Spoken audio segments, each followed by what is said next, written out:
결혼한 지 2년차 부부입니다. 올해로 나이 둘 다 32로 동갑내기 커플입니다.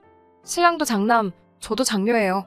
맞벌이 부부이고 둘 다 나름 대기업이라고 불리는 회사 다니고 있습니다. 연봉은 신랑 쪽이 조금 더 높은 편이긴 하지만 크게 차이 나지는 않았습니다. 연애 결혼을 했고요. 연애할 때는 저보다 학벌도 좋고 말도 논리 있게 잘해서 그 모습이 참 좋았어요. 그런데 결혼하고 보니 완전 이중자 때 원행일치 하나도 안 되는 겉만 번지르르한 사람이더라고요. 사실 민감한 이야기라서 어디 가서 잘 이야기를 하지 않는데 여자라서 사회적으로 불이익을 보는 부분이 불합리하다는 생각을 평소에도 가지고 있었어요. 직장 생활하면서 보이지 않는 유리천장이라든지 그런 것들이요. 반대로 저도 나름 제 스펙이나 연봉에 자신이 있었기 때문에 남자가 데이트 비용을 전부 계산한다던가 하는 것도 부당하다고 생각했어요. 신랑도 그런 제 모습이 좋다고 했고 연애하던 시절 내내 남녀평등 부르짖으며 논리적으로 말하던 모습이 요즘 남자들 같지 않고 좋아 보였습니다. 이 사람이라면 저를 잘 이해해줄 거라는 생각에 덜컥 결혼을 약속하고 말았습니다. 남편한테 아래로 여동생이 한 명 있는데 연년생인데 저희보다 결혼을 1년 먼저 했어요. 신랑이 남자 혼자서만 집 해오고 하는 것도 어떻게 보면 남녀차별이 아니냐면서 자기가 여동생 결혼식에 자기가 모은 돈을 보탰다고 자랑처럼 말하더라고요. 왜 그때 눈치를 못 챘을까요? 지금 생각해보니 결혼자금 남자가 더 내는 게 아까워서 밑밥을 던진 거였다는 생각밖에 안 들고 연애도 2년 정도 되는 기간 동안 꽤 길게 만나왔는데 왜 진작에 그때 눈치채지 못했나 후회가 너무 커요. 본격적으로 저와의 결혼 이야기가 오고 가기 시작하면서 여동생 결혼자금을 보태준 걸 제외하더라도 남편이 따로 모아놓은 돈이 6천 정도 되었어요. 저는 그거보다는 조금 모자랐는데 고작 2천 정도 되는 돈 가지고 나중에 책 잡히기 싫다는 생각도 들어서 친정에다가 손을 벌려 결혼자금 똑같이 맞춰서 결혼했습니다. 결혼하고 나서도 서로 집안일도 분담해서 공동으로 하고 나름 그런 소소한 것들에 신경을 쓰고 있다는 느낌이 들었습니다. 하지만 그런 신랑의 진심을 알게 된 건 얼마 지나지 않아서였습니다. 결혼하고 맞는 첫 명절이 추석이었어요. 시댁에 새벽바람부터 가서 음식하는 거 돕고 설거지며 밥상도 제가 나서서 차리고 저녁 식사할 때는 시부모님과 약주도 같이 하면서 애교도 부리며 나름 이상적인 며느리도리를 다 했어요. 다음날 아침에 누구보다 일찍 일어나 아침상도 차려드렸고요. 점심이 되기 전에 부랴부랴 할 일 다 끝내놓고 친정갈 준비하는데 시어머니께서 좀 있으면 신혼에 온다고 가지 말라는 식으로 이야기하시더라고요. 신랑을 쳐다보니까 괜히 딴청 피면서 걔들은 왜 이렇게 늦게 온대? 라고 말하면서 소파에서 일어날 생각을 안 하더라고요. 어이가 없어서 시어머니께 어머님, 저도 똑같은 딸인데 친정에도 가봐야죠. 라고 말하고 앉아있는 신랑 끌고 친정으로 출발했어요. 친정 가는 길에 뭐가 그렇게 불만인지 저한테 말도 한마디 안 걸더라고요. 친정에 도착해서도 손님인 것 마냥 가만히 앉아만 있었고요. 식사 자리에서 아버지가 남편에게 술을 권하는데도 자기가 술을 잘 못한다며 잔을 아예 뒤집어 놓더라고요. 아버지가 괜히 머쓱해 하시는 게 눈에 보이는데 술을 잘 못하는 건 사실이지만 먹고 죽자고 마시는 것도 아니고 분위기상 한두 잔 정도는 할 수 있지 않나요? 전날 시댁에서는 잘만 마셨거든요. 식사가 끝나고 나서 제 남동생이 매형하고 친해지고 싶다고 뭐 PC방에 가자는 둥, 당구는 칠 줄 아냐는 둥 물어봤는데 조금 피곤하다는 식으로 빼더라고요. 엄마가 신랑 눈치를 보더니 동생한테 매형 피곤한데 괴롭히지 말고 일찍 들어가서 자라고 하더군요. 어색해진 분위기에 가족들 소파에 모여 앉아서 조용히 텔레비전을 보고 있었어요. 식사하다가 바닥에 흘린 게 있어 저희 엄마가 걸레 들고 와서 바닥을 훔치는데 소파에 앉아서 발만 슬쩍 들고는 평소에는 잘 보지도 않는 뉴스만 뚫어져라 보고 있었어요. 정말 2시간도 안 되는 시간에 온 가족에게 무안을 주는 모습에 열이 다 받더라고요. 저녁에 잘 시간이 돼가지고 방에 들어가서 그거 가지고 한마디 하려는데 말도 꺼내기 전에 신랑이 자고 가는 거 불편한데 집에 가면 안 되냐고 하더라고요. 아까 아빠가 권한 술을 안 마신 것도 다 일부러 운전하려고 안 마셨다는 게 티가 팍팍 났어요. 부모님 계시는 데서 다투기 싫어서 더 말은 안 하고 집에 자꾸 가자고 하는 말은 그냥 무시하고 다음날 아침에 집에 왔습니다.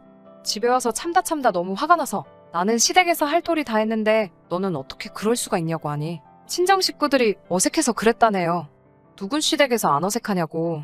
나도 그만큼 노력했으니 너도 최소한의 도리만큼은 해줘야 되는 것 아니냐고 쏘아댔습니다. 다음부터는 자기도 노력하겠다는 마음에도 없는 사과를 받고 그날은 그렇게 넘어갔어요. 한 번은 이런 일도 있었어요. 저희 친정이 김치를 그렇게 좋아하는 편이 아니라서 보통 사서 먹거든요. 그래서 저는 김장을 한 번도 해본 적이 없어요. 시댁은 김장을 직접 하고요. 결혼 첫 해에 김장하는 날이라고 시어머니가 저를 부르셨어요. 그걸 가지고 제가 우리 집도 안 하는 김장을 왜 해야 하냐며 불평한 적도 없습니다. 신우는 당연히 안 왔지만 그걸로도 아무 불만 없었어요. 오히려 처음 해보는 김장이 힘들기는 했지만 나름 재미도 있더라고요. 제가 처음 담근 김치기도 하고 맛있게 되기도 해서 시어머니께 말씀드려서 친정엄마 보내드리려 한다고 한 포기 더 챙겨왔어요. 시어머니도 흔쾌히 허락하셨고요. 많이 가져간 것도 아니고 겨우 한 포기였어요. 저희 집 거는 따로 챙겨왔고요. 그날 퇴근한 남편이 따로 담겨있는 김치통을 보고 이건 뭐냐고 묻더라고요. 내가 처음 담궈본 김치라서 기념으로 친정엄마 한 포기 보내주려고 챙겨왔다고 대답하니 장모님은 김장도 안 하시는데 우리 엄마가 힘들게 한 김치를 장모님은 앉아서 공짜로 드시네 하면서 으스대더라고요. 그딴 말만 안 했어도 시어머니께 참 감사했을 텐데 한 포기 얻어온 게 후회가 될 정도로 짜증이 몰려오더라고요. 시어머니 혼자서 하신 것도 아니고 저도 같이 한 김장이에요.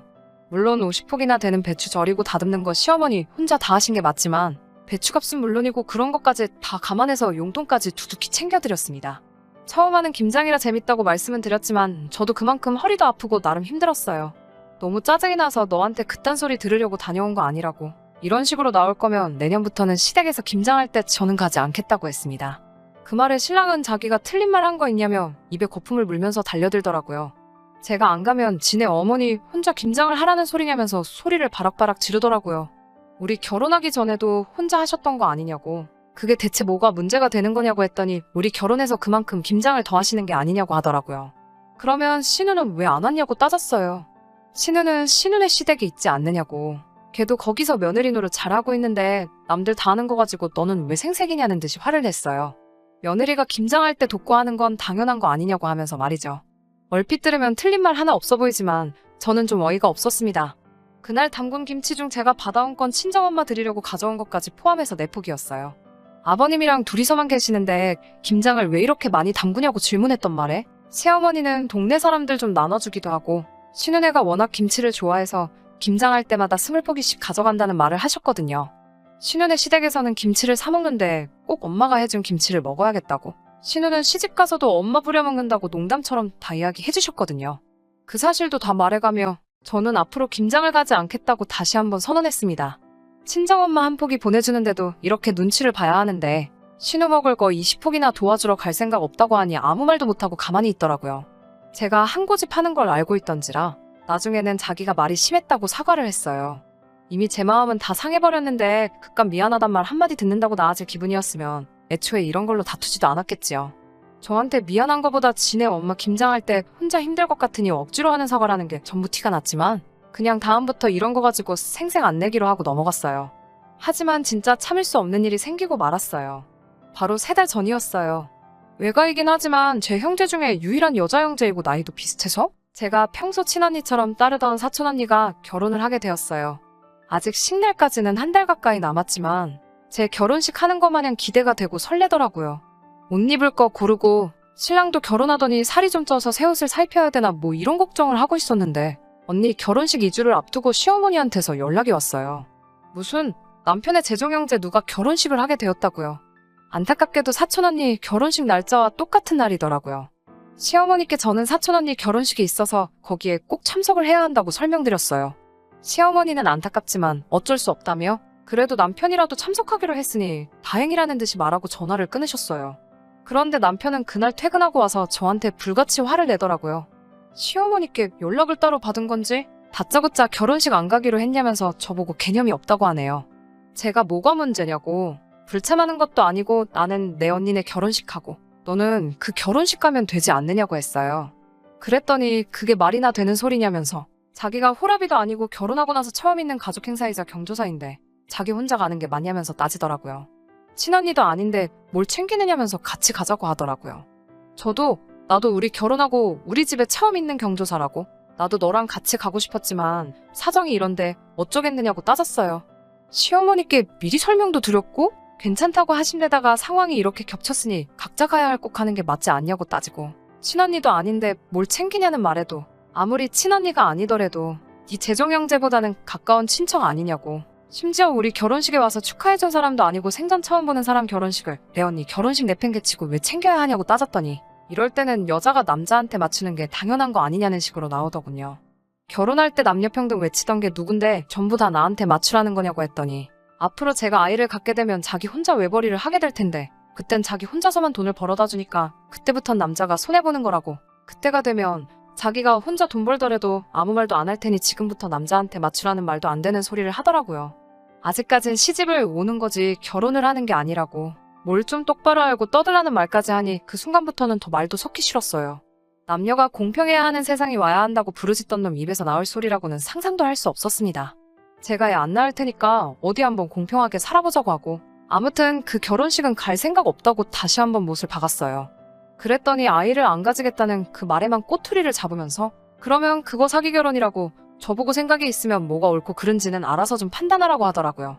이게 내가 3년을 넘게 사랑하고 평생을 함께 하기로 한 남자의 본 모습이라는 생각을 하니 온몸에 오소소 소름이 다 돋더라고요. 그때 결심했습니다. 다음날 회사에는 사정을 이야기해 월차를 내고 변호사를 하고 있는 친구를 방문했어요.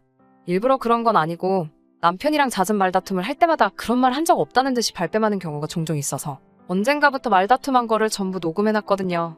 이런 데 쓰일 줄은 몰랐는데 친구가 처음부터 끝까지 다 들어보더니 이 정도면 충분히 법정 이혼 사유가 될 수 있다고 상담을 해줬어요. 그래서 얼마 전 새해 시댁에 가서 용돈 봉투를 드리는 대신에 이혼 서류를 들이밀었어요. 남편은 꼴에 자존심은 있는지 그깟 도장 찍어버린다는 두고 시어머니 시아버지는 대체 무슨 일이냐고 난리가 한바탕 났죠. 그간 있었던 일 다 설명드리니 남편 등짝을 때리면서 당장 사과하라고 하는데 끝까지 자존심 부리느라 사과는 하지도 않더라고요. 결국엔 법원에서 협의 이혼 확인 신청을 했고요. 지금은 숙려기간 중입니다.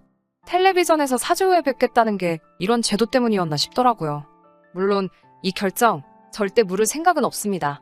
이혼했다는 딱지가 붙기는 하겠지만 돈 있겠다, 직장 좋겠다 저 혼자서 재미나게 살려고요.